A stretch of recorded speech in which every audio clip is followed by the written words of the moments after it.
एक बार की बात है, नागपुर नाम के एक गांव में एक चिड़िया करतब दिखाती थी और एक केले की रेडी लिए वो गांव में आती है। आइए आइए मेहरबान कदरदन, खाइए टुनी के ताजे ताजे केले। कभी खाए नहीं होंगे ऐसे केले। पीले पीले केले खाइए, मीठे मीठे केले खाइए। ये कहकर टूनी पंखों में 4 केले लिए उन्हें सर्कल में जोर जोर से हवा में उछालती हुई करतब दिखाती है, जिसे देखकर गांव के सारे बच्चे अपनी अपनी मम्मी पापा से उस चिड़िया के पास जाने की जिद करने लग जाते हैं। पापा, ऐसा सर्कस तो बॉल से होता है ना, ये आंटी तो केले से कर रही हैं। चलिए ना पापा, देखते हैं। टूनी चिड़िया एक पतली सी तार पर चलती हुई केलों से करतब दिखाती है। आते जाते सभी पक्षी बाहर रुककर उसके करतब देखते हैं और वाहवाही करते नहीं थकते। जैसे ही कबूतर उसके पास आकर उसे पैसे देने लग जाता है, तब वो कहती है, अरे नहीं नहीं साहब, मैं करतब तो बच्चों को मन बहलाने के लिए करती हूँ। धंधा तो मेरा केले का है। पीछे देखो मेरी रेड़ी खड़ी है। जो भी मेरे केले खाएगा मेरी तरह चुस्त दुरुस्त और तंदुरुस्त हो जाएगा। पता चलता है क्या मेरी उम्र कितनी है? अरे ये केले कौन खाता है? हम तो दाने खाते हैं, उसे ही खाकर हम मोटे होते हैं। ये ऐसे वैसे केले नहीं है साहब, ये शरीर में गर्मी देते हैं, ठंड को दूर भगाए और आपको खूब ताकत देते हैं और पक्षियों को स्वस्थ रखते हैं। पापा जो भी हो, मुझे तो केले चाहिए। अगर मुझे केले नहीं मिले तो मैं घर नहीं जाऊंगा। गोलू के जिद के आगे बंटी हार जाता है और उसे केले खरीद कर दे देता है। गोलू खुश होकर केले घर ले आता है और उसे खाने लगता है। अब मैं भी करतब करूंगा, कितना मजा आएगा।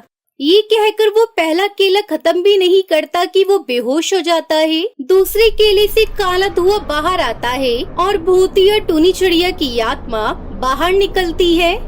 मेरी भूतिया केले बच्ची न खाए, ऐसा हो नहीं सकता। नागपुर वालों कब तक बचोगे? आ गई हूँ मैं टूनी, जिसका कोई नहीं कर सकता सामना। भूतिया टूनी चिड़िया की आत्मा गोलू को गोद में उठाकर काले धुएं में गायब हो जाती है। शाम के समय बंटी कबूतर घर लौटता है और गोलू को घर में न पाकर अपनी माँ से कहता है, माँ गोलू कहाँ है?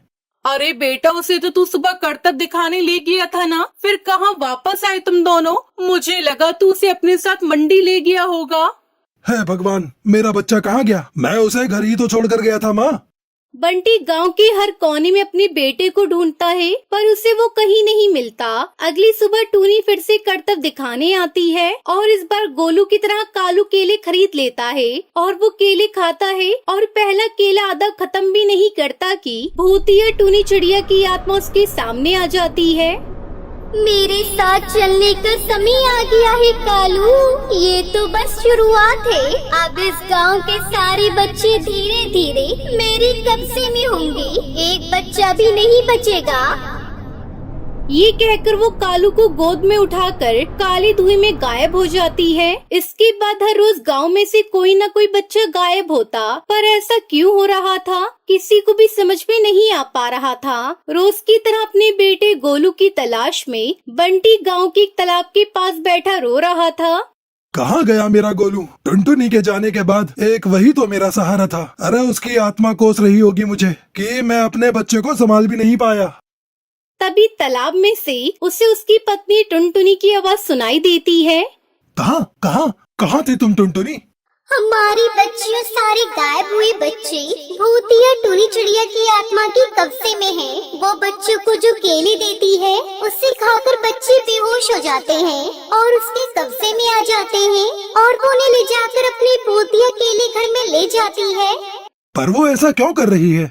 ये मैं नहीं जानती, पर उस भूतिया केले के घर का रास्ता मैं आपको बता सकती हूँ। जहाँ ये नदी खत्म होती है वहाँ एक केले का पेड़ है, उसके नीचे दरवाजा है, वहीं से रास्ता जाता है उस भूतिया केले घर का। ये कहकर टुनटुनी की आत्मा गायब हो जाती है। गांव के सभी पक्षी झुंड बनाकर उसी रास्ते से भूतिया केले घर में चले जाते हैं और वहाँ देखते हैं कि सारे बच्चे काम कर रहे थे। पापा मुझे यहाँ से ले चलो। सभी बच्चे अपनी मम्मी पापा से लिपट जाते हैं।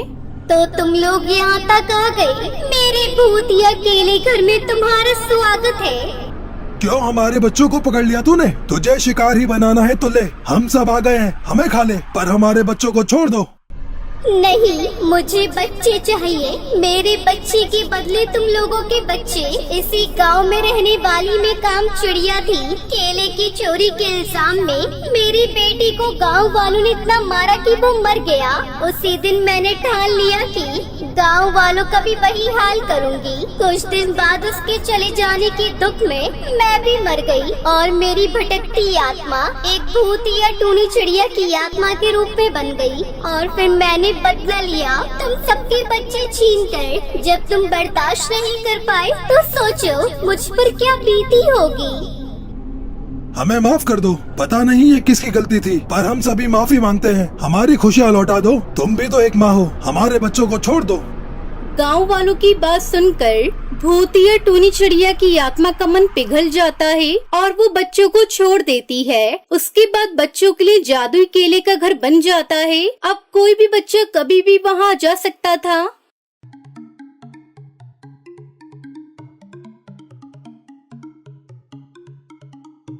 गंगापुर नाम के गांव में एक अमीर सेठ रहता था।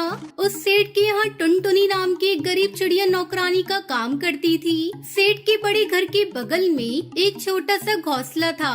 टुनटुनी अपने बच्चों के साथ उसी घोंसले में रहती थी। टुनटुनी की जिंदगी ठीक ठाक कट रही थी, लेकिन फिर एक दिन अचानक शहर से सेठ का साला कालू कौवा वहाँ आता है। वो बहुत ही लालची कौवा था। एक दिन कड़कनाथ सेठ बहुत सारे पैसे अपनी अलमारी में रखता है, जिसे देख कालू से रात में चुराने का प्लान बनाता है। वो रात में उसके कमरे में जाकर पैसे चुरा लेता है, लेकिन अचानक कड़कनाथ सेठ जाग जाता है। लेकिन अंधेरा होने की वजह से वो कुछ देख नहीं पाता। अरे मेरे घर चोर घुस आया है, कोई पकड़ो इसे, पकड़ो, भाग ना पाए। उसकी आवाज सुनकर सब नौकर जाग जाते हैं। तभी टुनटुनी चिड़िया कालू को पकड़ लेती है, लेकिन कालू उस पर इल्जाम लगा देता है।